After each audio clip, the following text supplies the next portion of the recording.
지난주는 감사주일이었고 그 전주 두 전에는 하나님의 손가락이라는 주제로 말씀 나누었습니다. 오늘 그 두 번째 시간입니다.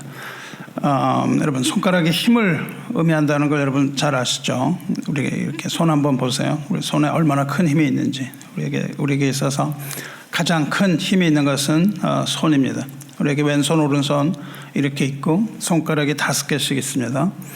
이 중에 4개의 손가락은 같은 방향으로 뻗어져 있고 나머지 엄지손가락은 이 4손가락을 바라보고 있습니다. 그래서 우리 이 5손가락을 오므렸다 폈다 하면서 어떤 물건을 우리 손에 쥘 수 있습니다.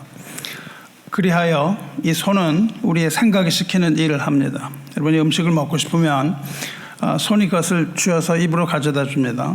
어떤 고기처럼 이렇게 질긴 음식이 있으면 포크와 나이프를 들고 썰어서 한 조각씩 우리 입에다가 넣어주죠. 이런 의미에서 손은 여러분 마음의 연장입니다. 우리 마음이 원하는 것을 손은 그대로 하죠. 우리의 마음과 뜻을 실행하는 기관이 바로 손입니다. 우리는 이 손가락으로 큰 건물도 무너뜨립니다. 9.11 때 월드 트레이드 센터 큰 건물이 어떻게 무너졌죠? 비행기가 거기 비쳤지만은 사실은 비행기 조종사가 붙잡고 있는 그 조종관 손가락이 한 일이죠. 그리고 그것은 그 테러범들의 머리에서 나왔습니다. 이념이나 사상으로부터 나와서 그것이 손으로 전달되어서 그런 큰 일을 하는 거죠. 손가락은 마음과 뜻의 연장입니다. 손가락의 힘은 정말 강력하죠. 커다란 코끼리나 사자나 이런 것도 아주 연약해 보이는 인간의 손가락으로 누르는 방아쇠에 의해서 맥없이 쓰러져 버립니다. 손으로 우리는 사람을 죽이기도 하고 살리기도 합니다. 이 로마 황제는 이 엄지손가락을 올리거나 내림으로써 사람을 살리기도 하고 죽이기도 했습니다. 인간은 이 손가락으로 세상을 멸망시킬 수도 있습니다. 미국의 대통령이 또 러시아의 대통령이 마음 먹고 명령할 경우에 핵잠수함의 함장은 손가락으로 발사 버튼 누릅니다. 이 핵탄두를 장착한 미사일이 발사되고 여러 사람의 손가락들이 막 눌러대서 지구를 멸망시킨 3차 대전 일으키는 그렇게 손가락들이 단추들을 눌러 댈지도 모릅니다. 이렇게 손가락은 일을 수행하는 능력을 가지고 있습니다. 고층 건물을 지을 때 여러분이 가서 고층 건물 짓는 게 아니죠. 고층 건물을 지을 때 고용주가 계약문서에 사인만 하면 손가락으로 사인만 하면 그 건물이 지어집니다. 우리가 직접 건물 짓지 않아도 손가락 하나는 그 큰 힘을 발휘하고 있는 것이죠. 손가락은 우리 몸 중에서 가장 연약한 기관인지 몰라도 우리가 가지고 있는 모든 생체 기관 중에서 가장 강력한 힘을 발휘하는 기관입니다. 성경을 보면 하나님의 손 혹은 하나님의 손가락이라는 말이 여러 군데 나오는데 우리말로는 그를 손가락이라고 번역하지 않고 손이라고 번역한 부분이 많습니다. 두 전에 우리는 성경의 두 군데를 통해서 말씀을 나누었습니다. 하나님께서 돌판, 십계명의 돌판 위에 친히 율법을 쓰셨다. 그 십계명을 친히 쓰셨다고 우리말로는 번역이 됐는데 워낙 원문을 보면 하나님께서 손가락으로 새겨주셨다 그렇게 되어 있습니다.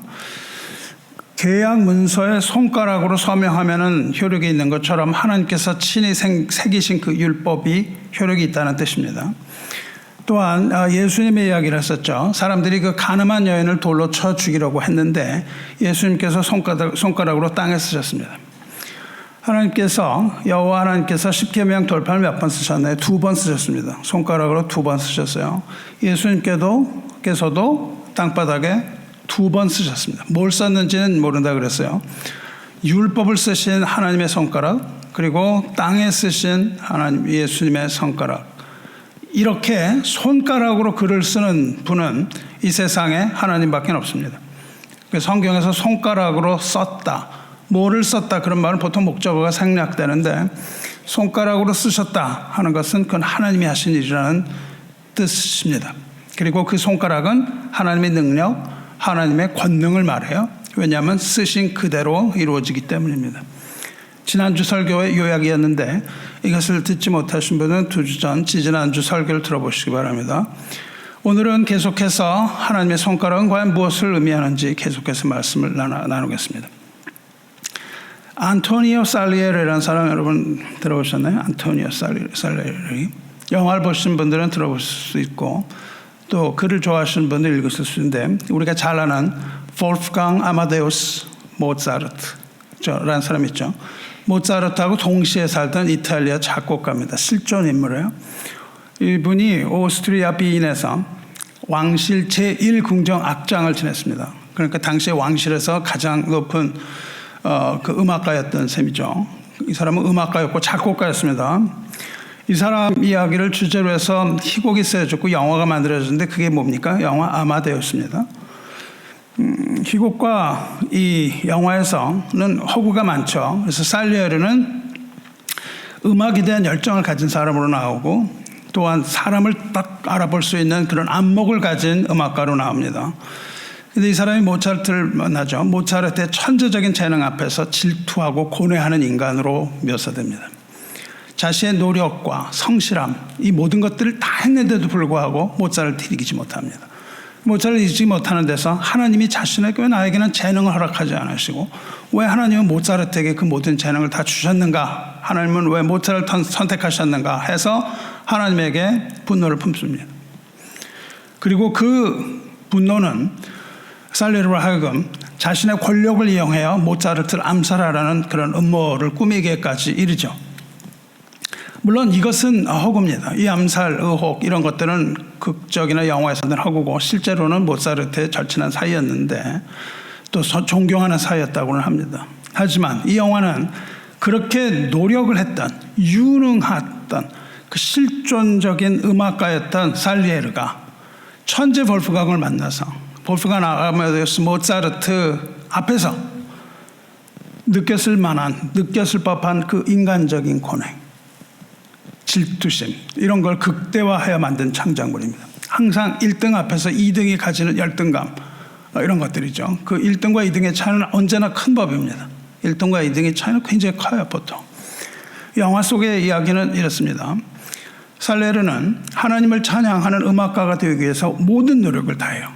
그래서 금식도 하고 기도도 하고 또 아주 그냥 피나는 그런 인간적인 노력을 기울입니다.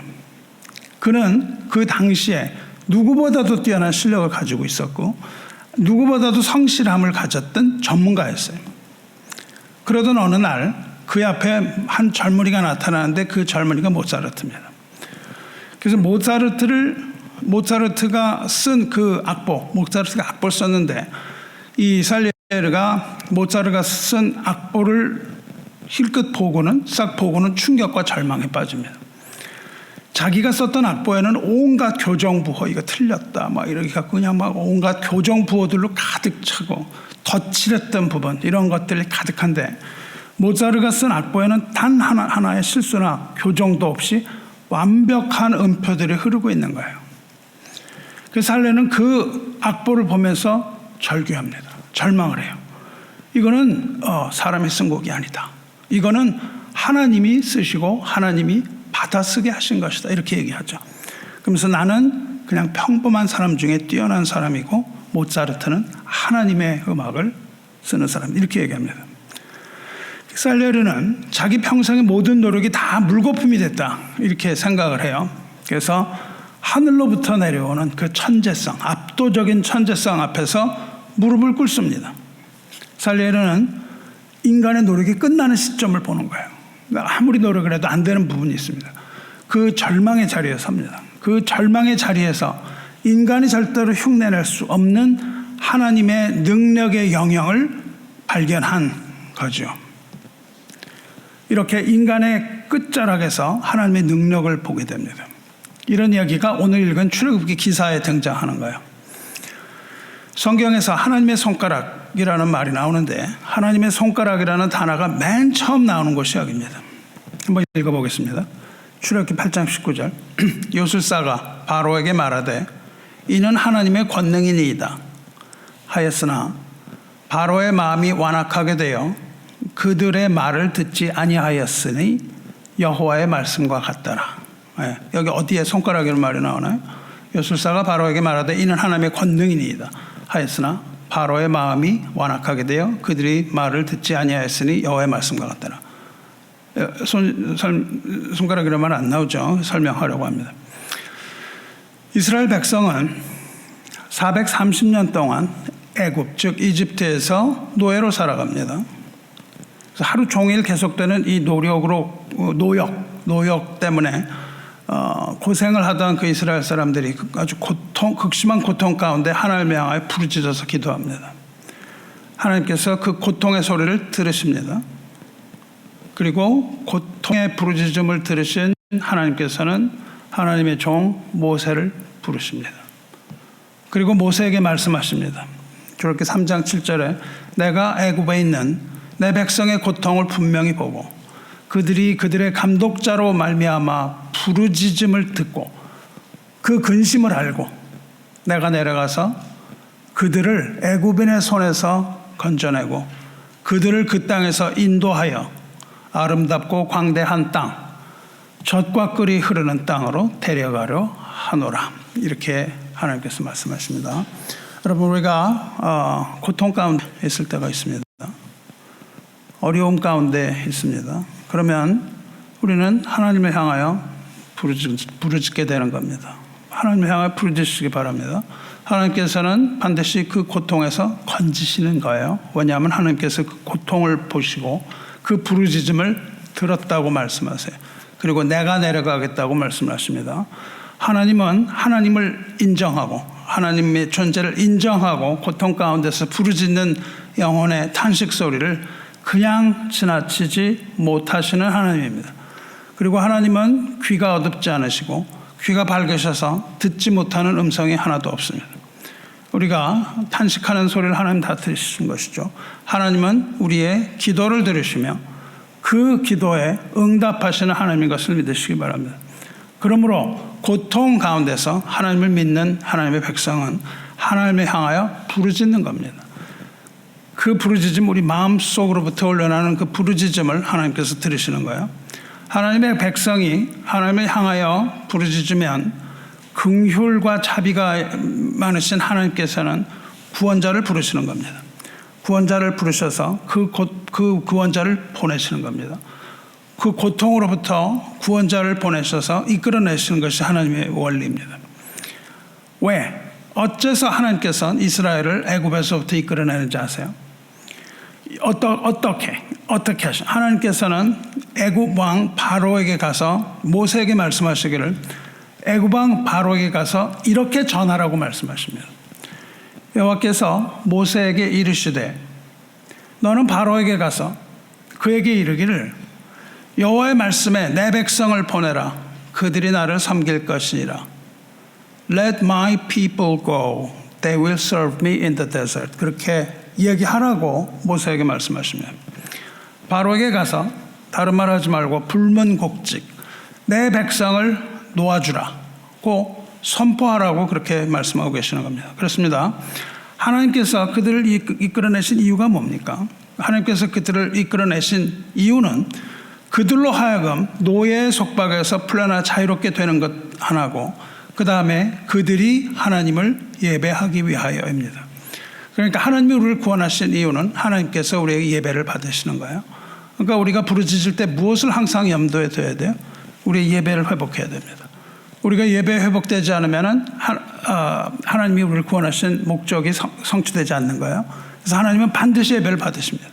우리를 구원하시면 반드시 예배를 받으시는 거예요. 그러니까 우리가 그 예배자로서 한 사람으로 서야 되는 거예요.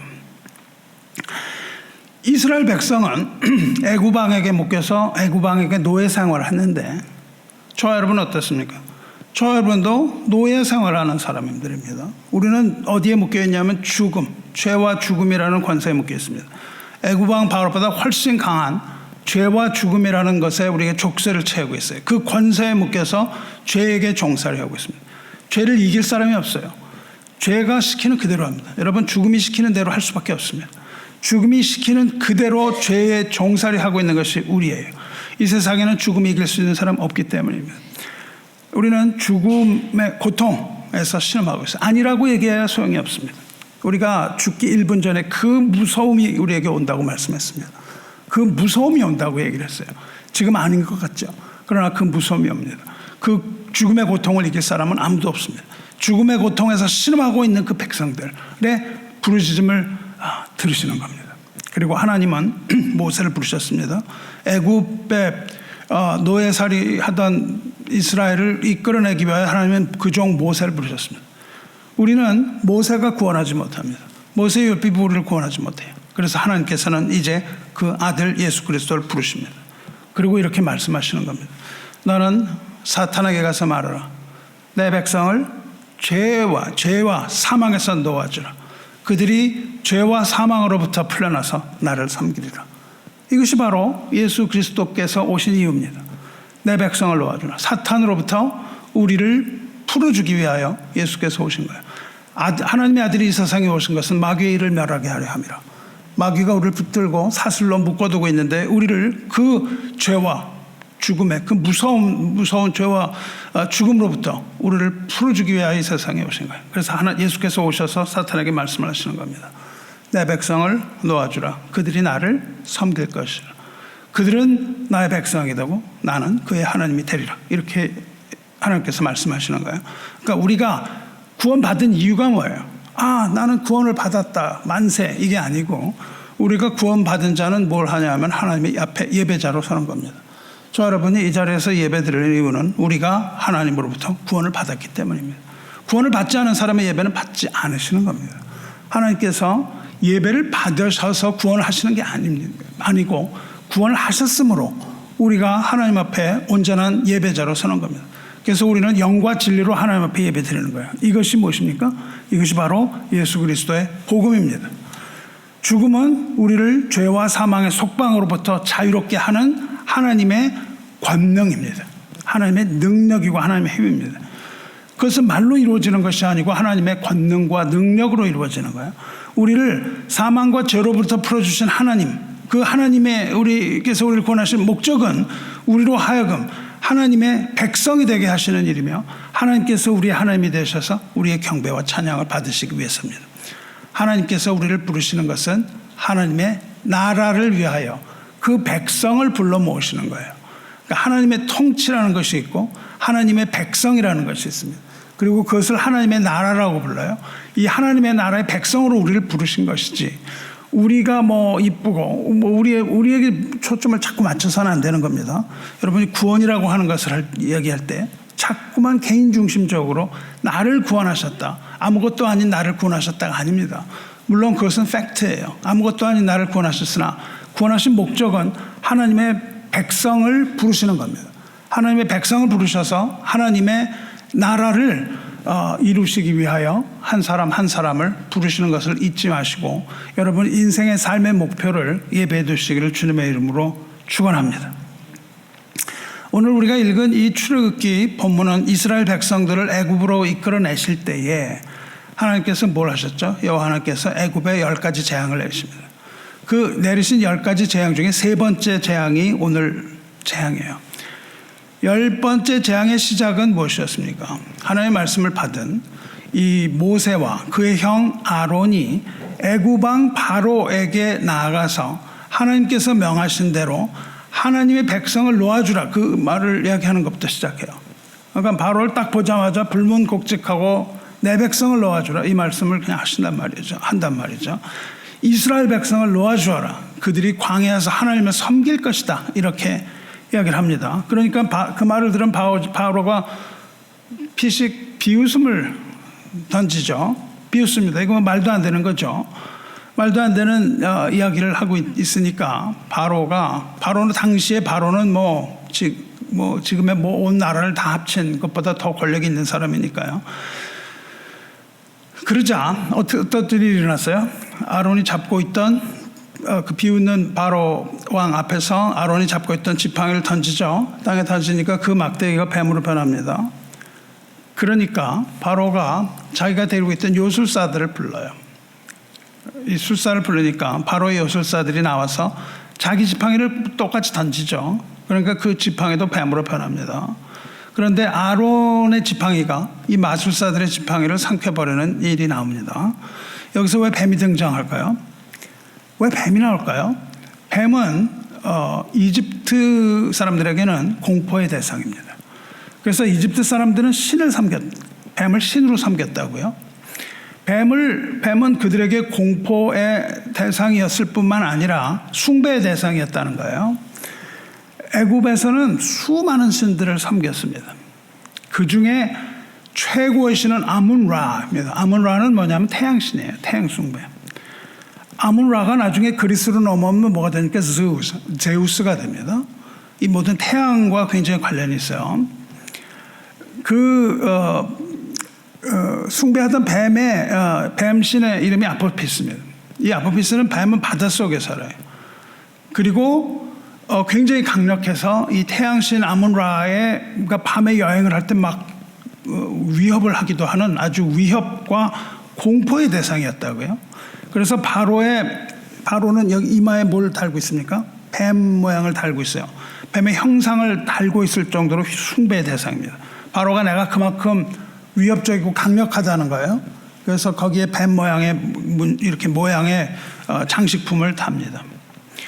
그래서 이 사람들은 바로가 그 뱀처럼 강력하기 때문에 대적의 위협으로부터 애굽을 보호해주고 준다고 믿었어요.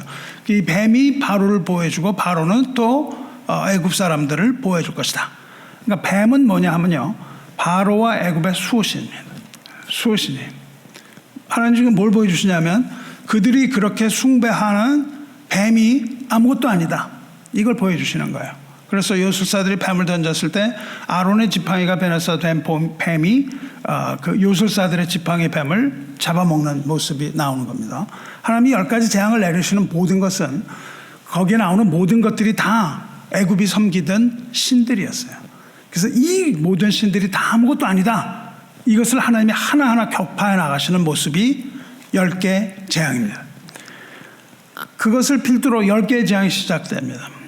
10개 재앙에 나오는 짐들이 다 그 애굽이 섬기던 신들인데, 첫 번째로 나일강이 변하는 재앙이죠. 우리나라에 뭐가 있습니까? 산신이 있어요. 산신이. 그 나일강, 근데 애굽에도 신이 있습니다. 그 땅에 속한 그 신이 있는데 그게 뭐냐면 나일강 신입니다. 강에 있는 신이에요. 우리는 백두산 신령, 뭐 한라산 신령 이렇게 얘기하지만 이게 이제 애굽에는 나일강 신이 있는 거예요. 나일강 신의 이름이 하피, 크눔, 오시리스 이런 신들이 있습니다. 여러분이 애굽 왕자 프린스 오브 이집트 보시면 거기 막 노래가 많이 나와요. 그 노래에 이 신들의 이름이 다 거기서 나옵니다. 그걸 보시면 뭐 아뮌라부터 시작해가지고 뭐 핫비니, 오시리스는 이런 신들의 이름이 쫙 거론돼요. 왜 하나님이 여기서 피재앙을 내리시죠? 피재앙을 내리시는 건 이 나일강 신이 말 못하는 우상에 불과할 뿐이다, 아무것도 아닌 것이다, 이거를 보여주기 위해서 나일강이 피로 변합니다. 모세가 아론에게 말하죠. 내 지팡이를 잡고 내 팔을 애굽의 물들과 강들과 운하와 목과 모든 호수에 내밀라 하라. 그것들이 피가 되리니. 강을 향하여 손을 내밀어요. 손을 내밀라고 합니다. 손이 무엇을 말해요? 조금 아까 말한 것처럼 손을 뻗는다는 것은 그 마음의 뜻을 세상을 향하여 편다, 그 말입니다. 그러니까는 다시 말해서 모세를 통해서 들은 하나님의 말씀, 하나님의 명령에 순종하는 자세예요. 순종해서 손을 펴는 겁니다. 지팡이를 들고 손을 물 쪽으로 쫙 내민 거예요. 그러자 나일강이 피로 변하고 강에 살고 있던 물고기가 다 죽고 강물에는 악취가 나는 거예요. 성경에서 물은 무엇을 의미합니까? 생명을 의미합니다. 피로 변하는 것은 무엇을 의미해요? 죽음을 의미합니다. 생명의 젖줄인 나일강이 죽음의 장소로 변하는 거예요. 죽음의 장소로 변하고 사람들은 이 강가를 파서 물을 구하려 다닙니다. 하지만 왕은 여전히 그럼에도 불구하고 백성을 놓아주지 않았죠. 나일강이 다 피로 변했는데도. 이때에 요술사들이 또 나와요. 요술사들이 나옵니다. 그래서 피로 변하는 것과 비슷한 일을 합니다. 하나님의 재앙이 내릴 때마다 요술사 나와서 똑같은 일을 한다고요. 피로 변하니까 요술사들도 나와서 피로 변하게 하는 일을 합니다. 그래도 재앙이 멈추지 않아요. 그리고 놔주질 않습니다. 그러니까 하나님이 그 다음 재앙을 내리시죠. 또다시 바로에게 이야기를 하십니다. 내 백성을 보내라. 그들이 나를 섬길 것이다. 이걸 반복을 하세요. 그러나 바로는 여전히 또 백성들을 놓아주지 않습니다. 이 사탄이 하나님 그 말씀에도 불구하고 놔주지 않는 거예요. 우리를 놔주지 않습니다. 죄와 죽음의 그 사슬이 얼마나 강하고 질긴 것인지 우리가 알 수 있습니다. 사탄은 우리를 죄와 죽음의 관세에서 놔주지 않는 거예요. 그리고 이어서 하나님의 두 번째 재앙이 시작되는데 그것이 뭡니까? 개구리 재앙입니다. 날강가에서 이제 수많은 개구리들이 올라와서 침대 위에도 막 올라가고 뭐 음식 담은 그릇에도 올라가고 심지어는 바로의 궁까지 개구리들이 점령을 합니다. 애굽은요 농사를 짓는 풍요한 땅이에요. 이 나일강의 범람으로 인해서 가장 비옥한 땅이었습니다. 그래서 이들은 농사를 지었는데 농사를 잘 짓기 위해서 풍요의 신을 섬깁니다. 그리고 그 풍요의 신이 뭐냐면 개구리입니다. 개구리 모양을 한 생명의 신, 타산의 여신 헤켓이라는 신입니다. 이 풍요와 타산, 음란은 다 연결이 되어 있어요. 그게 다 연결이 되어 있습니다.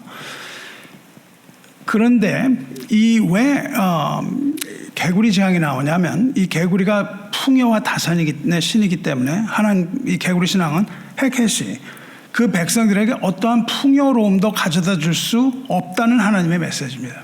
그 신이 가져다 줄 수 없다는 거예요. 이때에도 요술사들이 나와서 비슷한 행동을 합니다.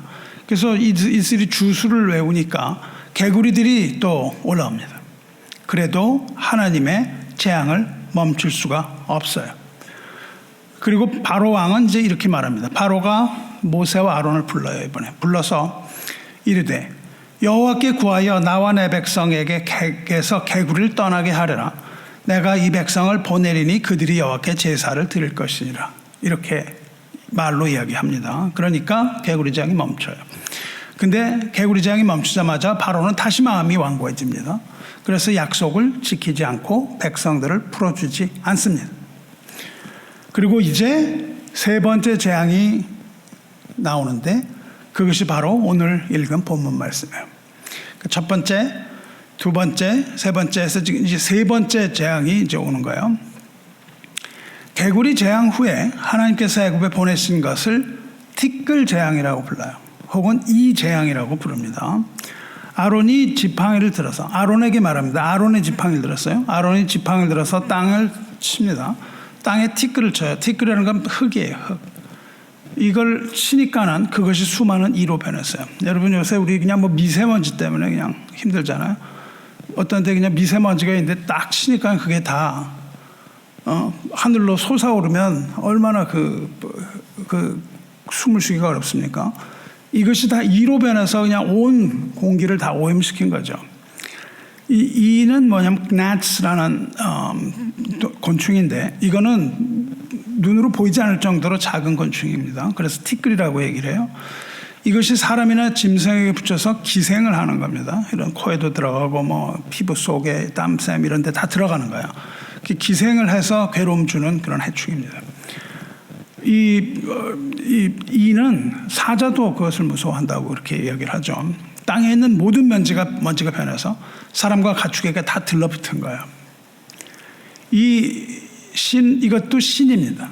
이도 신인데 이거는 뭐냐면 땅과 사막의 신이 세트라는 신입니다. 하나님께서는 땅의 신 세트도 너희에게 아무 유익도 주지 못한다. 그리고 그것이 너희에게 피해를 주는 우상이라는 것을 그런 메시지를 보내시는 겁니다.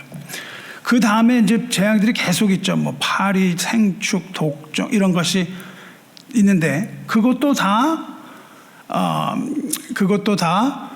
우상입니다. 그 다음에 오는 파리 우상도 마찬가지입니다. 이 파리 우상이 결국 파리의 왕이라는 예수님의 이야기와 연결이 되는 거예요.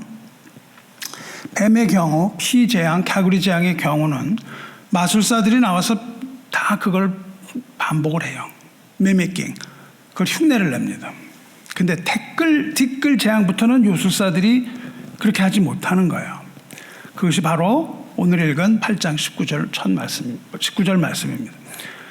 요술사가 바로에게 이르되 이는 하나님의 권능이니이다 하였으나 바로의 마음이 완악하게 되어 그들의 말을 듣지 아니하였으니 여호와의 말씀과 같더라. 요술사들도 똑같이 하려고 해요.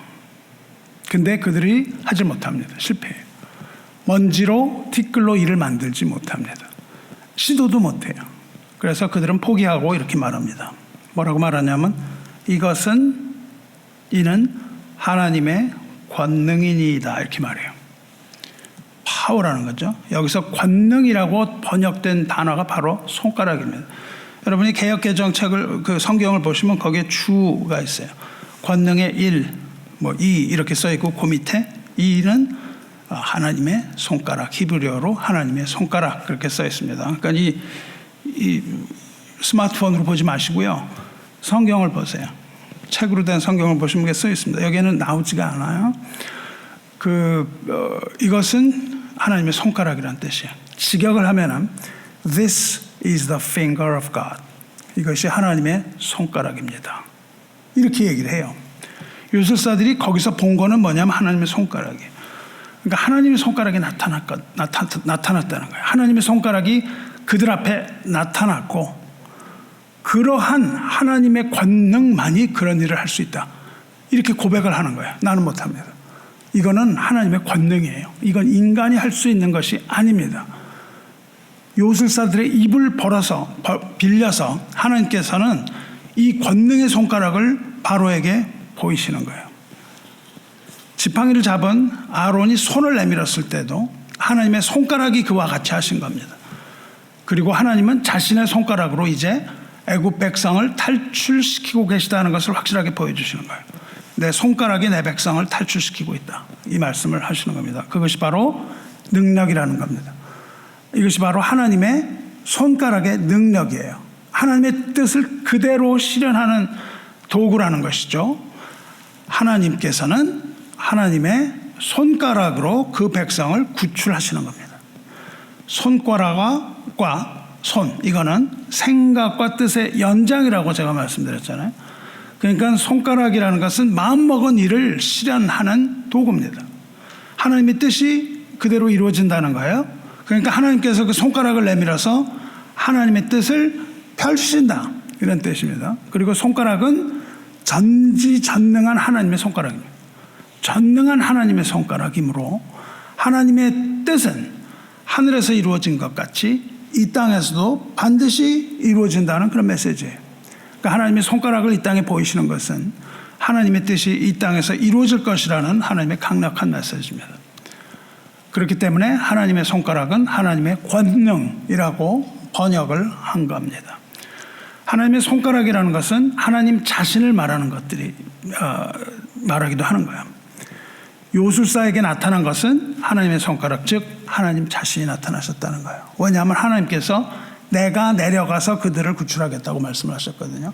그러니까 모세를 보내셨지만은 하나님은 내가 간다 그렇게 말씀하신 겁니다. 그러니까 하나님이 먼저 오셔서 하나님께서 그들을 구출하시는 거예요. 하나님의 이 뜻은 오늘도 변함이 없으신 겁니다. 오늘도 하나님의 뜻은 이 죄와 사망에 얽매인 자녀들을 그 죄와 사망의 권세로부터 구원하시는 거예요. 그것이 무엇입니까? 그리스도를 통해서 그에게 속한 모든 자를 구원하는 것, 이것이 하나님의 뜻이요 하나님의 계획입니다. 하나님의 뜻을 예수께서 이렇게 말씀하셨습니다. 내 아버지의 뜻은 아들을 보고 믿는 자마다 영생을 얻는 이것이니 마지막 날에 내가 이를 다시 살리리라 이렇게 말씀을 하신다고요. 아버지, 여러분이 맨날 아버지 뜻은 뭐예요? 이런 거 자꾸 묻지 마세요. 성경을 읽으세요. 성경을 읽으면 아버지의 뜻이 무엇인지 나옵니다. 아버지의 뜻은 뭐예요? 우리를 구원하길 기뻐하시는 거예요. 괴로운 가운데 있는데 하나님 이건 뭐 어떻게 해야 돼요? 아버지의 뜻은 뭐예요? 하나님이 내려오셔서 우리를 구원하시는 거예요. 너희가 무엇을 하여 구원을 받으라가 아닙니다. 내가 내려가서 구원하겠다는 하나님의 뜻이에요. 영원한 생명을 주시겠다는 겁니다. 우리에게 우리를 죄와 사망의 권세로부터 내가 구원한다는 거예요. 내가 나의 손가락으로 한다 이 말씀을 하시는 거죠. 하나님의 뜻은 뭐예요? 그 아들 예수 그리스도를 믿는 자를 구원하여 마지막 날에 다시 살아나게 하셔서 영원한 생명을 주고야 말겠다 이런 하나님의 의지가 바로 하나님의 손가락이에요. 그리고 하나님은 그것을 열심으로 이루어 가시는 거예요. 우리는 자꾸 교회에서 우리가 뭘 열심을 내야 된다고 자꾸 얘기를 해요. 인간이 열심을 내는 것이 아니라 하나님의 열심이라고요. 하나님이 우리를 구하기 위해 성실하게 신실하게 일하고 계시는 것을 우리는 알아야 됩니다. 우리 하나님께 자꾸 뭘 드리려고 하지 말고요. 우리는 하나님의 은혜를 받는 자들이에요. 값없이 우리에게 주시는 은혜를 받고 하나님께 감사드릴 줄 알아야 됩니다. 이것이 바로 하나님의 뜻을 이루어가는 하나님의 열심, 그게 하나님의 손가락이라고. 이 손가락으로 일하십니다. 하나님의 손가락, 이것은 권능의 손가락입니다. 이 세상에는 하나님의 손가락이 나타난 거예요. 이 세상에 하나님의 손가락이 나타나서 복음의 능력으로 죄인들을 구원하시는 거예요. 이것이 바로 하나님의 손가락인데, 그것이 사탄 앞에 나타나면 사탄이 뭐라고 그럽니까? 이것은 하나님의 손가락입니다 라고 사탄이 그 손가락을 보게 되는 것이죠. 사랑하는 성도 여러분, 이 살리에리가 모차르트 악보에서 그 인간이 넘을 수 없는 그 벽을 느꼈잖아요. 인간의 한계에 도달했거든요. 그것처럼 이 애굽의 요술사들은 티끌 같은 그 이때 앞에서 넘을 수 없는 하나님의 손가락, 하나님의 능력을 보았습니다. 우리가 뭘 하는데요, 이 손가락은 인간의 모든 수단과 모든 방법과 이것들을 다 동원해서 우리가 살리에리처럼 열심히 뭘 살아가는데요, 이것이 절벽을 만나는 거예요. 나의 노력과 나의 지식과 나의 지혜와 이런 것들이 끝나는 때가 있습니다. 아무래도 안 되는 거예요. 이 손가락은 인간의 모든 방법, 모든 수단, 모든 방법, 지식, 경험이 끝나는 곳에서 역사하시는 하나님의 주권을 상징합니다. 거기에서 하나님이 나타나시는 거예요. 사랑하는 성도 여러분, 여러분과 저의 노력과 시도가 다 끝났을 때 우리의 삶을 압도하는 그 하나님의 손가락을 우리가 보게 되는 거예요. 우리의 삶을 압도하는 손가락을, 하나님의 그 손가락 그때 보고 느끼는 그러한 지금 이 시간이 되시기를 주님의 이름으로 축원합니다. 인생의 끝자락에서 우리는 하나님 만나는 겁니다. 저 바닥에서 하나님을 만나는 거예요. 우리가 고백해야 될 게 딱 하나입니다. 그것은 뭡니까? 오직 주님만이 나를 구원하실 수 있습니다. 이것을 고백하는 겁니다. 내가 나를 구원할 수 없고 오직 주님만이 나를 구원하실 수 있습니다. 이 고백 안에 하나님의 은혜가 넘치는 거예요. 그래서 하나님은 우리를 꼼짝 못하게 가두시고 그것을 알게 하십니다. 사랑하는 성도 여러분, 하나님의 손가락은 자기의 백성을 구원하시는 하나님의 능력이요 하나님의 권능입니다. 하나님의 손가락이 과연 무엇을, 그러면 구체적으로 우리가 하나님의 손가락을 보는데 하나님의 손가락은 도대체 우리 삶 가운데 무엇이냐, 이것을 우리 누가복음을 통해서 그 의미를 파헤쳐 보려고 하는 거예요. 집중해서 들으시기 바라요. 우리 삶에서 굉장히 중요한 겁니다. 구원과 복음의 영역에서 하나님의 손가락이 구체적으로 무엇인가를 알아보기 위해서 우리는 신약 성경으로 넘어가서 오늘 본문인 누가복음 11장으로 넘어가는 겁니다. 본문에는 여러분이 읽으신 본문에는 바알세불 논쟁이라는 소제목이 붙어 있어요. 바알세불 논쟁. 바알세불은 뭐냐면은 가나안 땅 에그론에서 섬기던 우상의 이름입니다. 바알은 셈족 언어로 주인 혹은 왕이란 뜻이에요. Lord, King 이런 뜻입니다. 제붑 혹은 제불이라는 것은 말은 히브리어로 팔이라는 뜻이에요. 혹은 똥이라는 뜻입니다. 원래 바알은 고대 풍요의 신이었어요. 근데 이게 시간이 흐르면서 유대인들이 아주 그걸 비하하기 시작했습니다. 그리고 적대적으로 반영을 해서 바알을 뭐라고 그러냐면 파리의 임금, 파리의 주 혹은 똥의 임금 이렇게 격하해서 불렀습니다. 그러다가 이게 신약시대에 넘어와서는 마귀들의 왕, 귀신의 왕이라는 의미, 즉 사탄이라는 말과 동의어가 됐습니다. 그러니까 바알세불은 아까 말씀드렸죠. 이 애굽이 섬기던 파리, 그 파리 신들 중에서도 우두머리 왕, 그 파리 왕인 건데 이게 결국은 넘어와서 마귀들의 왕이 됩니다. 왜냐하면 동일한 거거든요. 우상들의 왕이니까 이것이 뭐냐면 사탄입니다. 오늘 본문에는 예수님께서 말 못하는 귀신, 벙어리 귀신을 쫓아내십니다. 여기서 귀신, 우리가 귀신을 우리말로 번역하면 뭐 옛날에 죽은 사람이 이렇게 뭐 나타나는 이런 귀신이라고 얘기했는데 성경에 그런 게 없습니다. 여기서 귀신이라고 우리말로 번역된 것은 다이모니언이라는 단어인데 영어의 디먼입니다. 디먼, 마귀를 뜻합니다. 우리가 생각하는 것처럼 귀신, 죽은 사람의 영혼이 아니고 사탄에게 속한 약한 영을 말합니다. 귀신이 들어서 말을 못해요. 마음의 병, 정신의 병이 들었어요. 그리고 그것이 육체병으로 나타났습니다. 그때 예수님께서 그 귀신을 쫓아내시니까 말 못하는 사람이 말을 합니다. 즉 예수님께서 그 마음의 병을 고치셨을 때 육신의 병도 함께 고침을 받게 됩니다. 이렇게 말 못하는 사람이 말을 하니까 이것을 목격하던 사람이 놀랍니다. 아주 놀라게 여겨요. 왜 놀랐냐면 이분이 메시아인가? 의구심 반, 믿음 반으로 이분이 메시아인가? 라고 이야기를 하는 거예요. 이분이 이 메시아가 예수일지도 모르겠네. 이렇게 사람들이 생각을 합니다. 그때 거기에 있던 사람들, 서기관, 유대인들, 예루살렘에서 내려온 사람들은 그러면 안 되는 겁니다. 그러면 안 되기 때문에 못을 박아요. 뭐라고 그러냐면 예수가 귀신의 왕 바알세불을 힘입어 귀신을 쫓아냈다. 그렇게 얘기를 합니다. 이 말은 무슨 말이냐 하면 예수님이 사탄에게 속했다. 사탄이 예수의 영에 있다. 이 말을 하는 겁니다. 예수님이 사탄의 수족이다. 그래서 사탄의 힘으로 이 병을 고쳤다. 이렇게 말합니다. 이런 거예요. 다시 말하면 예수님이 더러운 귀신 들렸다. 이런 얘기예요. 그 마가복음을 보면 그 말이 나와요. 예수님이 이걸 다 하신 다음에 그렇게 말씀하시는 예수님을 향하여 그가 귀신 들렸다. 그렇게 얘기를 하거든요. 그러니까 이 바리새인들은 뭐냐면 예수님이 귀신 들렸다.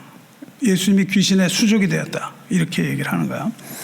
서기관들이 왜 그렇게 말하냐면 예수님이 유대인 민족의 구원자인 메시아일지도 모른다고 사람들이 생각을 하니까 이 무리들의 생각을 일축하기 위하여 이것은 메시아가 아니고 귀신 들린 자다. 이렇게 얘기를 한 거예요. 그런데 이 사람들은 굉장히 자기 말에 모순을 드러내고 있어요. 왜냐하면 이 사람들은 정통 유대교라고 얘기하는데 정통 유대교나 혹은 우리 기독교 입장에서 보면 이거는 절대 용납할 수 없는 말입니다. 그렇게 용납하는 것은 하나님에 대한 신성 모독죄에 해당해요. 왜냐하면 선이나 악이나 뭐 이런 것들이 영역이 있는 게 아니라 하나님께서 모든 세계를 다 통치하신다는 생각을 가지고 있는 거예요. 여호와께서 모든 것을 다 통치하신다고 얘기를 해야 되는데 지금 그게 아니라 이것이 선과 악으로 분명히 갈려져 있는 것처럼 지금 얘기를 하고 있는 겁니다. 마귀는 뭘 자꾸 하라 그러냐 하면요. 이 세상이 선과 악으로 갈려서 싸운다고 자꾸 얘기를 합니다. 선의 영역이 이렇게 크고 악의 영역이 이렇게 커서 아주 비등한 힘을 가지고 선과 악이 막 부딪히고 있다. 이겁니다. 다시 말하면 마귀의 세계관은 뭐냐면요. 선과 악이 균형을 이루어서 균등한 힘을 가지고 싸우고 있다. 이걸 자꾸 얘기하려고 그래요. 그래서 이 세상은 선과 악이 팽팽하게 대립하고 있다. 이런 세계관을 우리에게 심어줍니다. 이것은 마귀의 거짓 세계관입니다. 선과 악이 동등하게 싸우고 있는 게 아니에요. 그래서 기독교에서는 역사적으로 이런 사고를 배제해 왔어요. 이원론적 사고입니다. 선 아니면 악. 기독교뿐만 아니라 유대 세계관에서는요. 마귀의 세력은 하나님의 통치권 아래에 있습니다. 통치하시는 분은 하나님 한 분이라는 이야기를 해야 되는 거예요. 다만 하나님께서 허락하심으로 마귀는 잠정적으로 공중이라는 곳에서 권세를 허락받았을 뿐입니다. 그리고 그 힘은 하나님과 충돌하여 이길 수 있는 것처럼 강력한 힘이 아닌데 마귀는 자신을 끌어올려서 마치 자기가 하나님과 동등한 위치에서 하나님과 이렇게 전투를 벌이고 있는 것처럼 그렇게 얘기하는데 우리는 그렇게 마귀를 두려워해서는 안 됩니다. 마귀는 하나님을 대적하는 존재인데 하나님을 대적할 만한 힘이 있는 건 전혀 아닙니다. 마귀에는 그런 힘이 없어요.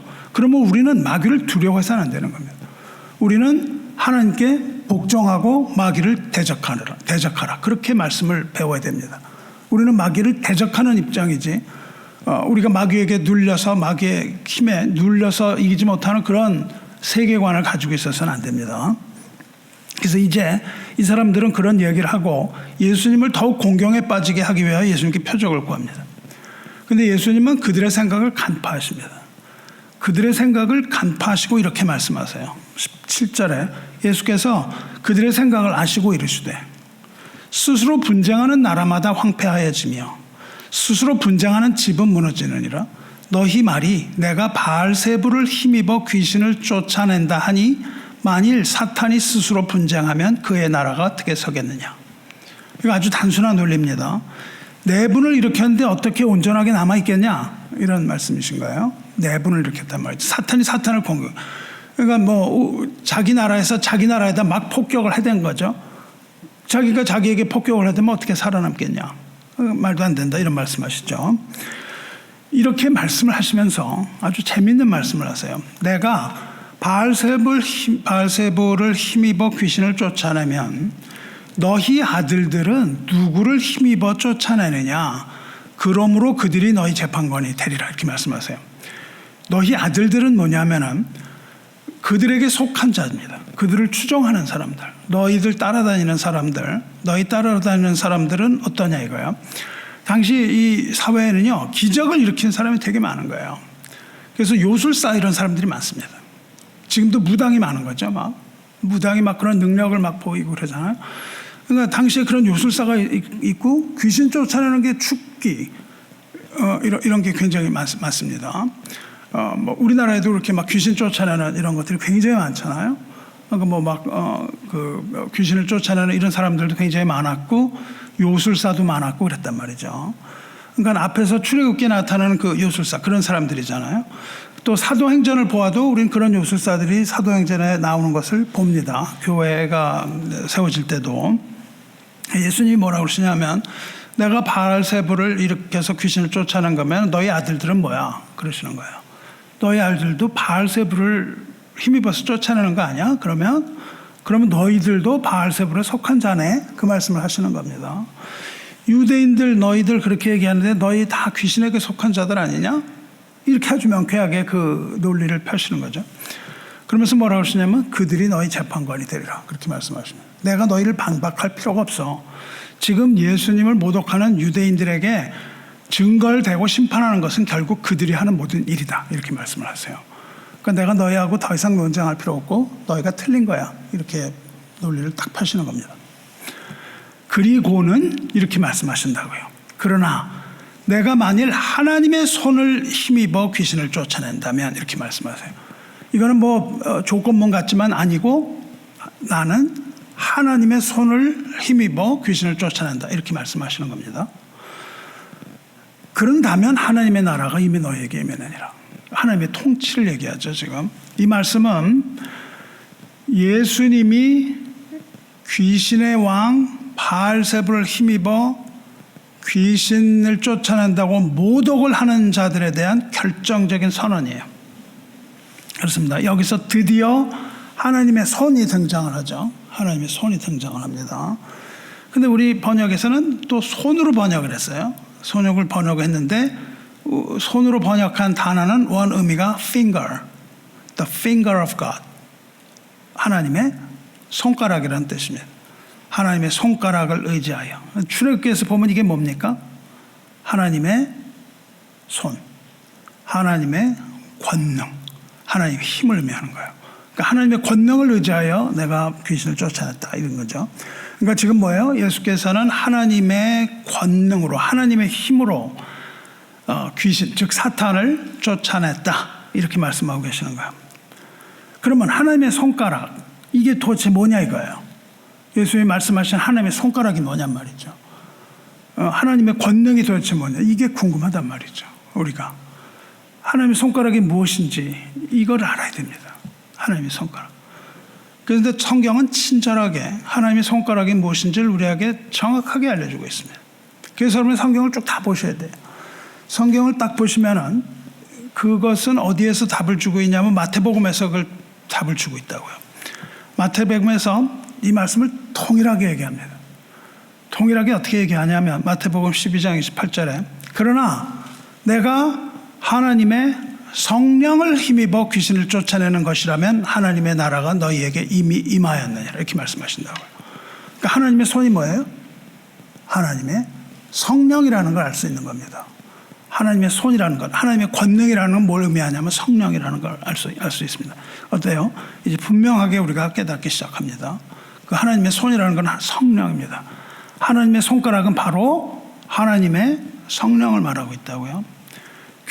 귀신을 쫓아내신 예수님의 능력은 바로 성령의 능력으로 말미암은 것이다.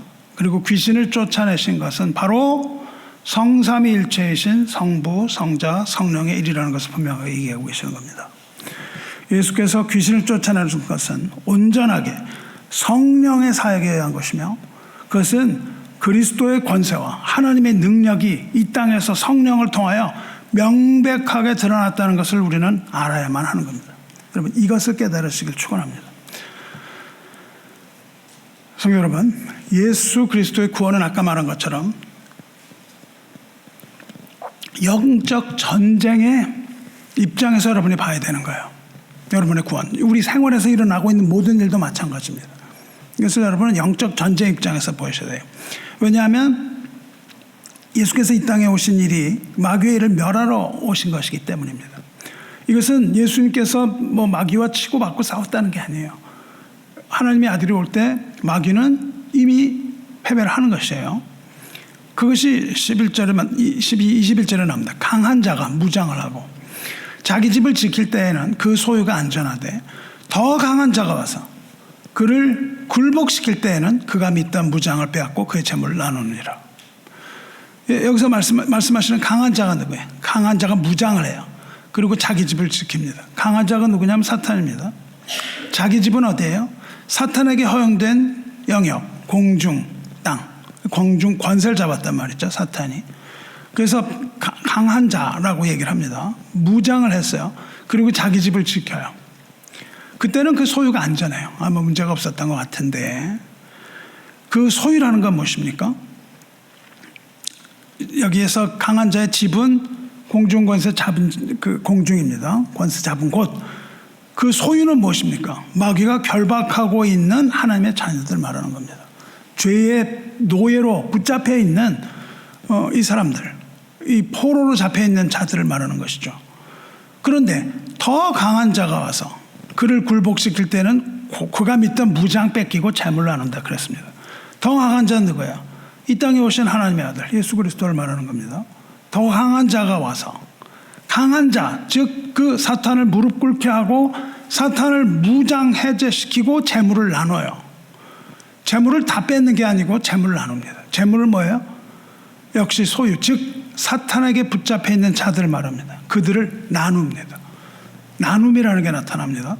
사탄에게 붙들려서 죄의 노예로 살아가는 백성, 즉 하나님께서 구원하시는 백성과 심판하는 백성으로 나누어지는 거예요. 누구나 다 사탄에게 잡혀 있습니다.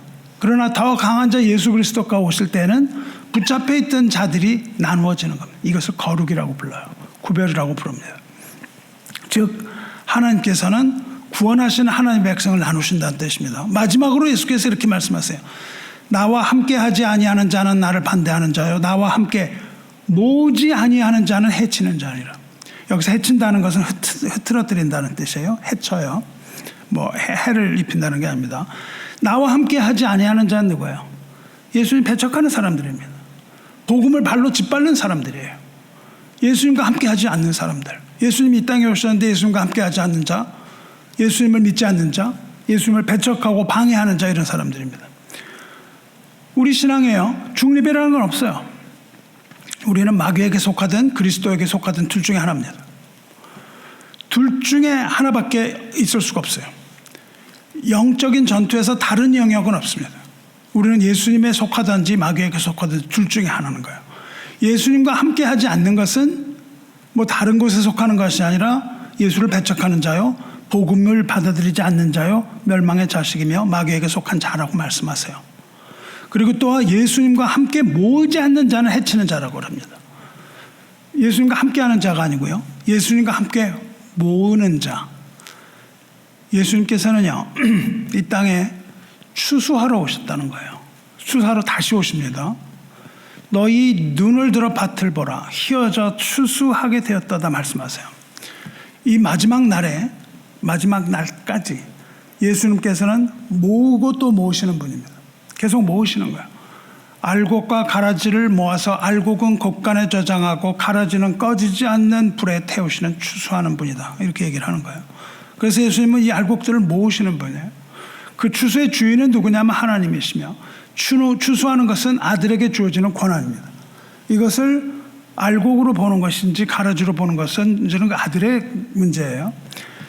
근데 당시에 예수님을 반대하던 유대인들은 사람들을 모으려는, 백성을 모으려는 예수님을 방해하고 그것을 흩으려는 자들이었단 말이죠. 그 얘기를 하시는 겁니다. 그들은 해치는 자라고 말씀하세요. 나와 함께하지 않은 자, 예수님에게 동의하지 않는 자는 예수님이 모으려는 자들을 해치려는 방해꾼입니다. 예수님의 위대한 이 사역은 뭡니까? 바로 알곡을 모으는 거예요. 다른 곳에서 뭐라고 말씀하십니까? 잃어버린 하나님의 양들을 찾아서 모으는 일이라고 말씀하셨어요. 주님께서 이 땅에 오신 것은 사탄의 일을 멸하고 그들로부터 잃어버린 양들을 빼앗아서 모으는 것이다, 이렇게 말씀을 하신단 말이죠. 그러나 사탄은 할 수만 있다면 찾은 양도, 즉 택하신 자들도 미혹하고 빼앗고 흩으려고 하는 거예요. 이것을 지금 이야기하고 계십니다. 예수님의 구원 사역에 있어서 그러므로 우리는 중립이란 건 없는 거예요. 우리는 예수님의 구원 사역에 동참을 하든지, 여러분이 전도 사역을 하든지 말든지 둘 중에 하나인데, 여러분이 전도하지 않는 건 누구에게 속했다는 뜻입니까? 해치는 일이란 말이에요. 구원에 모으는 일에 함께하지 않는 것은 해치는 자라고 엄청난 말씀을 하고 있습니다. 예수님의 구원 사역에 동참하지 않는 자는 예수님의 예수님의 나라를 전면적으로 반대하는 나라라는 거예요. 왜 안 해요? 구원을 반대하기 때문이에요. 마음에 한번 가슴에 손을 대고 생각해 보세요. 정말 중요한 거면 여러분, 내가 먹고 사는 문제인데 가만히 있습니까? 바깥에 나가서 뭐라도 하려고 하잖아요. 근데 이게 그렇게 중요한 일이라면 왜 안 해요? 반대입니다. 반대라는 말을 안 하죠. 나는 그거 반대 아니에요. 예수님 뭐라고 그러세요? 나와 함께 모으지 않는 자는 나를 반대하는 자다, 그렇게 말씀을 하고 계시는 겁니다. 이것은 예수님의 나라를 전면적으로 반대하는 자들이며 예수님의 왕국에 속하지 못하는 자라고 말씀을 하세요. 그 정도로 예수님은 심하게 말씀하십니다.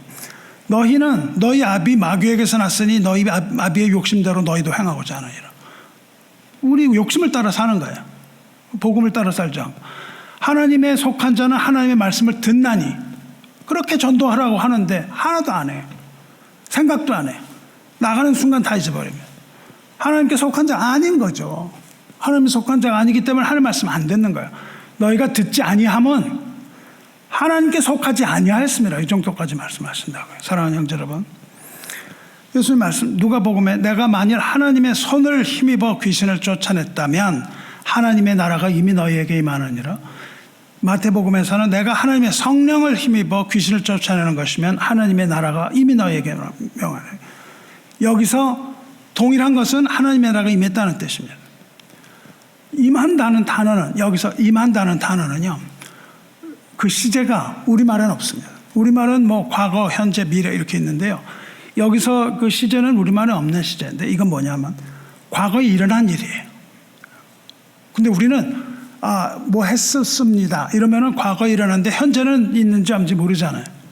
근데 이 단어의 시제는 뭐냐면 과거에 일어난 일인데 계속되고 있다는 뜻입니다.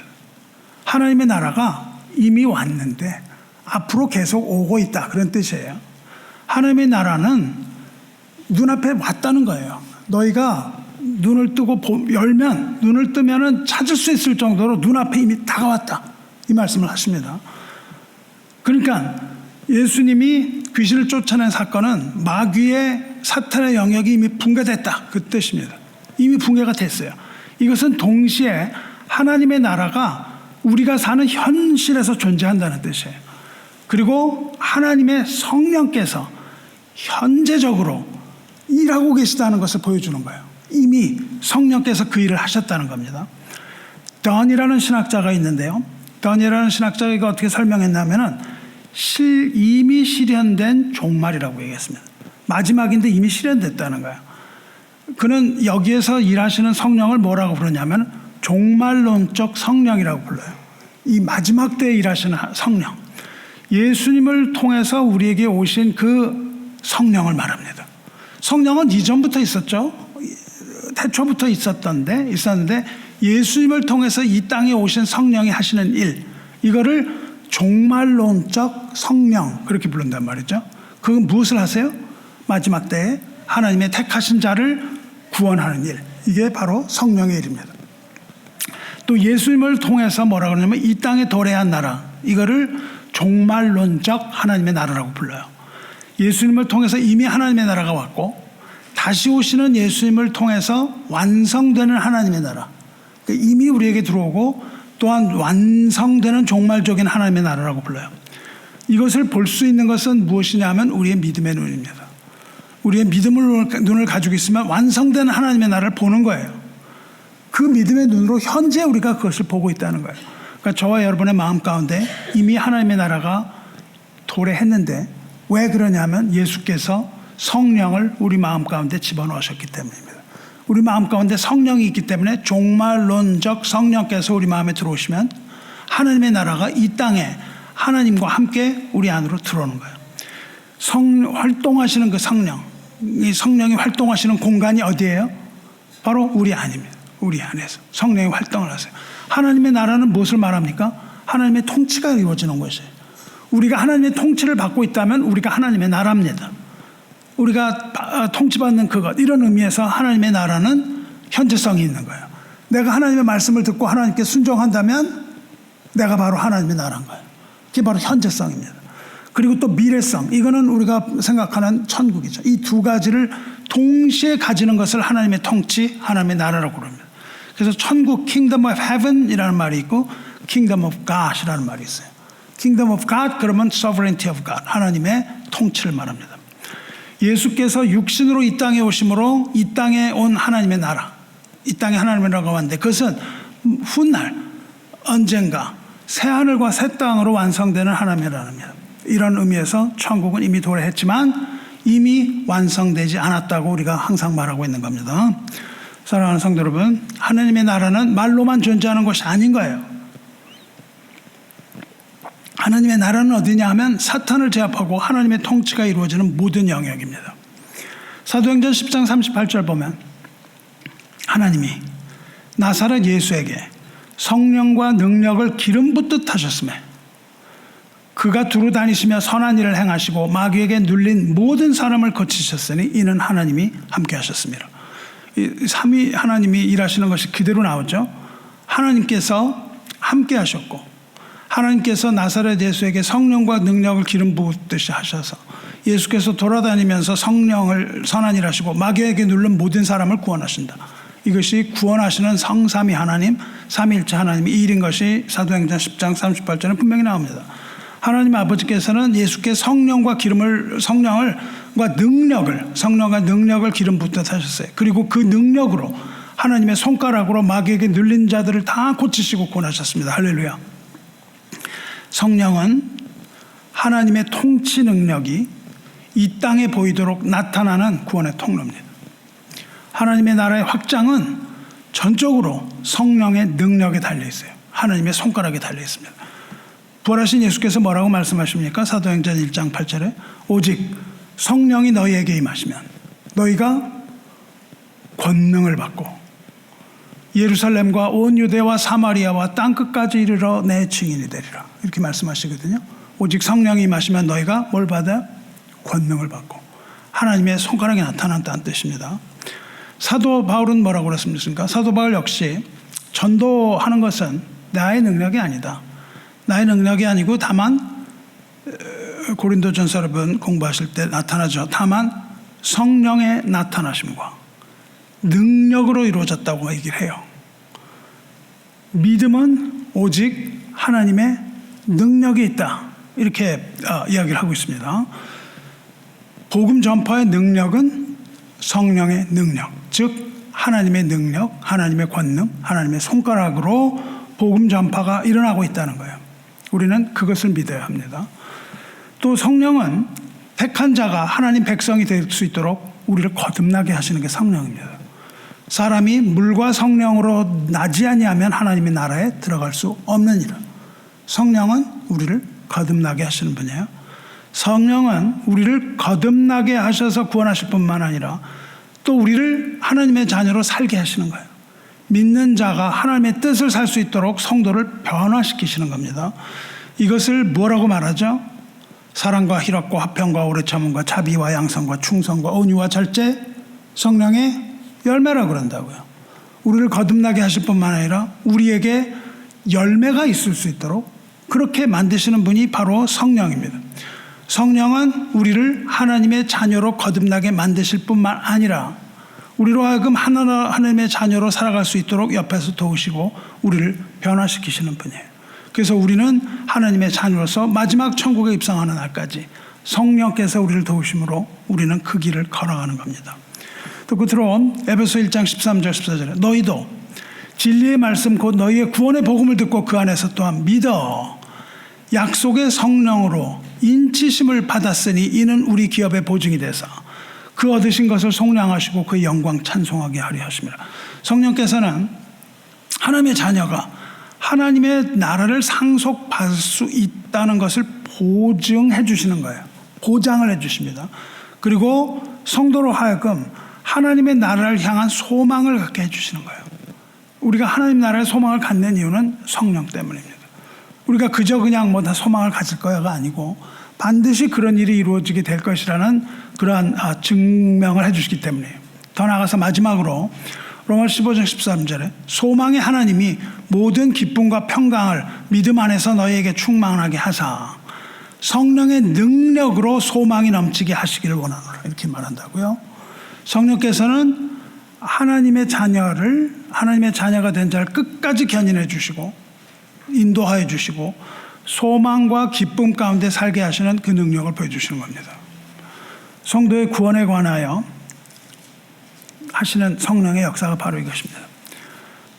성도의 구원에 관하여 성령의 역사에 대해서 요약을 하자면 이거죠. 성령님은 하나님의 나라를 시작하게 하십니다. 그리고 하나님의 나라를 확장시키세요. 그리고 성도를 거듭나게 하시고 거듭난 성도를 변화시킵니다. 그래서 성도의 삶을 살게 도와주세요. 그리고 마지막으로 궁극적으로 마지막으로 하나님의 나라를 완성하게 하시는 거예요. 그리고 우리로 하여금 그 나라에 들어가게 하시는 역할까지 하십니다. 이것이 우리 안에서 역사하신 성령이에요. 그것이 바로 하나님의 손가락이고 하나님의 권능입니다. 성령은 하나님의 손가락, 즉 현실적이고 또 미래적인 하나님의 나라, 천국을 새로 세워 가시는 하나님의 일하심, 하나님의 살아있는 권능이라고요. 하나님의 성령을 통해서 일하십니다. 하나님 나라의 백성의 구원을 위하여 일하시는 성부와 성자와 성령의 거룩하신 그 하나님의 이름을 주님의 이름으로 우리가 찬양합니다. 그렇다면 이런 상황에서 하나님께서 하나님의 자녀들에게 요구하시는 게 뭐예요? 무엇을 요구하십니까? 오늘 주신 말씀은 먼저 우리는요, 우리가 스스로 구원할 수 없다는 사실을 이야기해야 됩니다. 전적으로 우리가 하나님 앞에서 무능한 자라는 것을 깨달아야 돼요. 살리에르가 모차르 앞에서 절망했어요. 애굽의 요술사들이 하나님의 손가락 앞에서 절망합니다. 우리도 우리의 죄와 사망 앞에서 우리가 얼마나 무능한 존재인지 그 벼랑 앞에 서는 거예요. 그 벼랑 앞에 서서 우리가 얼마나 무능한 존재를 인정을 해야 됩니다.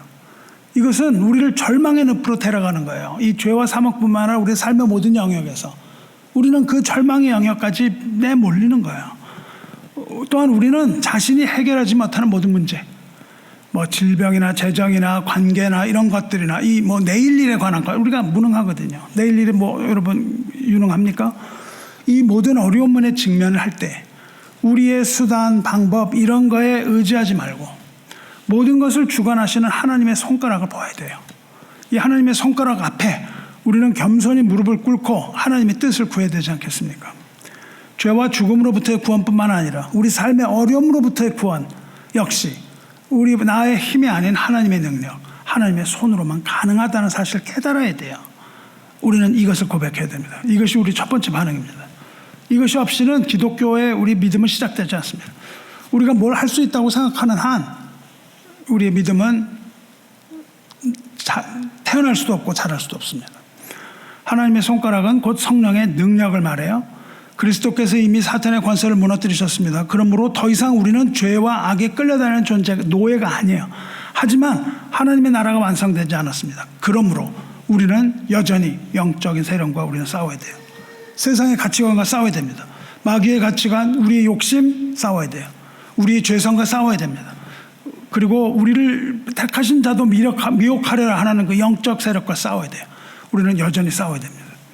그러나 이 싸움 역시 우리의 의지나 노력이나 전술로 싸울 수 있는 게 아닙니다. 우리는 오직 하나님의 손가락에 의지해야 돼요. 즉 성령 하나님의 능력을 힘입어 악한 권세를 물리쳐야 됩니다. 예수 그리스도의 승리를 매일매일 여러분 선포하면서 사시길 바라요. 매일매일 그리스도의 승리를 선포해야 됩니다. 성령의 능력을 힘을 잇는 성령의 능력을 우리가 의지해야 되는데 성령의 능력을 힘입는 길은 두 가지밖에 없습니다. 성령의 능력은 기도와 말씀으로 나타나는 거예요. 말씀과 기도로 거룩해지는 겁니다. 이 두 가지를 통하여 성령의 능력이 우리에게 나타나는 거예요. 말씀과 기도의 능력이 나타나는 그 성도로서의 거룩한 삶을 사시기를 주님의 이름으로 축원합니다. 마지막으로 우리는 구원의 확신과 기쁨 가운데 살아야 돼요. 그런 가운데 사시기를 축원합니다. 우리는 기쁨 가운데 살아야 돼요. 확신의 기쁨. 우리는 하나님의 권능으로 구원받았다는 것을 믿으시기 바라요. 나의 어떠함으로 구원받았다고 하면은 우리는 기쁨으로 살 수가 없어요. 오늘은 내가 구원받은 것 같지만 내일 내가 뭘 할지 내 자신을 모르거든요. 그러나 하나님께서는 그러한 나를 내일 또 붙들어 주시는 하나님입니다. 그러므로 하나님이 우리를 온전히 구원하셨고 나의 힘이 아니라 하나님의 힘으로 구원받는다면 더 이상 우리는 절망할 수 없는 겁니다. 절망이라는 단어 자체가 없어요. 믿는 자에게. 왜냐하면 하나님이 하시는 일이기 때문에 그렇습니다. 그리고 우리 안에 이미 하나님의 나라가 임했다는 이 확신 가운데 사시기를 주님의 이름으로 축원합니다. 그 기쁨으로 사셔야 돼요. 이 확신, 하나님의 나라가 내 안에 임했다, 나에게 성령이 임했다는 이 확신이야말로 우리 삶의 가장 큰 기쁨과 소망을 가질 수 있는 근거입니다. 이것이 없이는 우리는 기쁨과 소망으로 못 삽니다. 이 구원의 감격과 첫사랑을 잃지 마시기를 주님의 이름으로 축원합니다. 마지막으로 세상 속에서 여러분이 복음의 증인으로 사시기를 축원합니다. 하나님의 손가락을 통해서 귀신이 쫓겨나가고 병자가 치유되는 것이 하나님의 나라의 증거입니다. 그랬던 것처럼 우리 삶과 교회를 통해서 하나님의 통치, 하나님의 나라가 이 땅에 드러나게 해야 되는 거예요. 그것이 바로 전도입니다. 그것이 바로 복음을 전하는 일이에요. 이 땅에서 사랑과 정의가 실현되고 복음을 전파함으로써 하나님의 나라를 확장해 나가는 사명자로서의 삶을 살게 되시기를 주님의 이름으로 축원합니다. 우리는 우리의 신앙이 성장을 했으면 증인으로 살아가야 되는 겁니다. 예수 그리스도의 증인으로 살아가시기 바라요. 여러분, 저와 여러분이 사역한 이 모든 삶의 현장에서 하나님을 예배하고 성령의 능력이 나타나는 하나님의 손가락을 이 땅에 보여주시게 되기를 주님의 이름으로 축원합니다. 예수님께서 12제자를 전도 여행 보내셨고 그 다음에 70인의 제자를 전도 여행 보내셨어요. 그때 그들이 나가서 무슨 일을 했는지 전혀 나오지가 않습니다. 예수님께서 이렇게 하라 말씀하신 것만 나와요. 그리고 그들이 예수님께 돌아옵니다. 돌아와서 보고를 해요. 누가복음 10장입니다. 이렇게 보고를 합니다. 주여, 주의 이름이면 귀신들도 우리에게 항복하더이다. 이렇게 합니다. 그러니까 그러면서 기뻐해요. 기뻐하면서 예수님의 이름으로 귀신들이 항복을 하던데요. 그러니까 예수님이 뭐라고 하시냐면 사탄이 하늘로부터 번개같이 떨어지는 것을 내가 보았노라 말씀하세요. 예수님이 이미 승리하셨으므로 예수의 이름으로 귀신들이 항복하는 건 당연하다 말씀하시는 겁니다. 그런데 이렇게 말씀하세요. 그러나 귀신들이 너희에게 항복하는 것으로 기뻐하지 말고 너희 이름이 하늘에 기록된 것으로 기뻐하라. 이렇게 말씀하십니다. 내가 나가서 뭐 능력을 가지고 뭐 귀신이 쫓아나는 이런 걸 막 했습니다. 뭐 이렇게 이런 걸로 기뻐하지 말고 너희 이름이 하늘에 기록된 것으로 기뻐하라. 우리가 전도하면요 정말 기쁜 일이에요. 왜? 우리 장로교는요 하나님의 주권을 믿고 하나님이 택할 자와 뭐 이런 걸 얘기를 하는데 그러면 우리는 뭘 하냐 이거예요. 전도에서 하나님이 택하실 건데 난 가서 뭘 하냐. 우리가 하나님의 주권을 믿는 사람들이 전도를 열심히 하는 이유는 기뻐서 하는 거예요. 뭐가 기뻐요? 내 이름이 하나님의 나라에 하나님의 생명책에 내가 기록됐다. 이 기쁨으로 나가서 하는 거거든요. 누가 더 열심을 내겠습니까? 누가 열심을 내요? 기뻐서 하는 자를 따라갈 사람이 없습니다.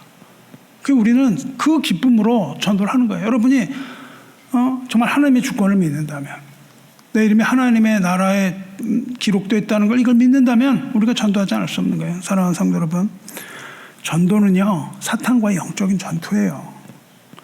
잃어버린 영혼을 사탄에게서 찾아서 예수님 앞으로 모으는 일입니다. 모으는 자예요.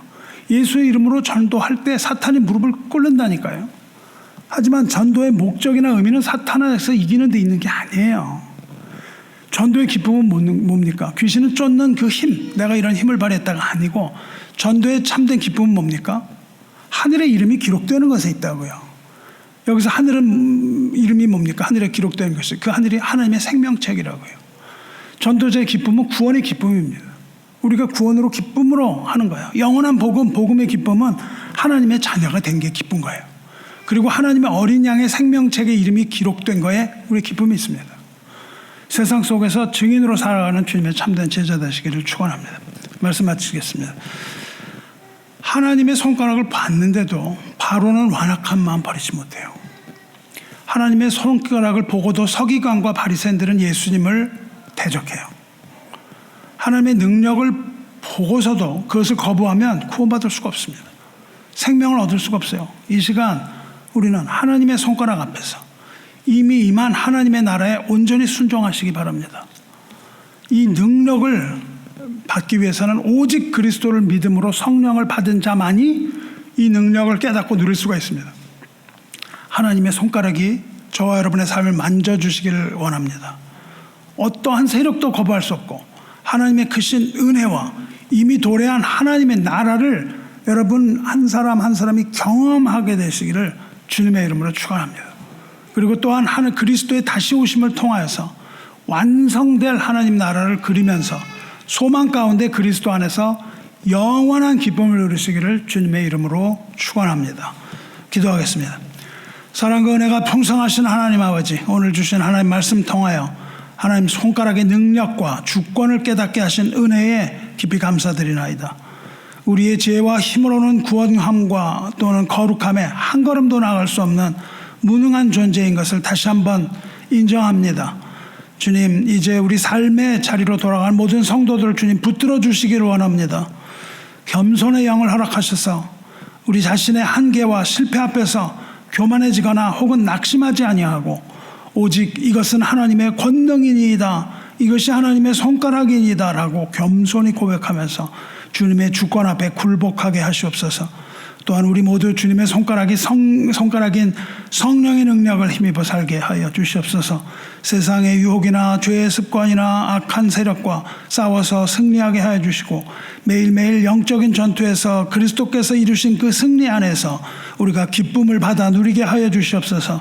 이미 임한 하나님 나라의 백성인 것을 우리가 확신하게 하여 주시고 우리의 가정과 일터와 공동체와 모든 영역 안에서 빛과 소금의 사명을 감당하게 하여 주시옵소서.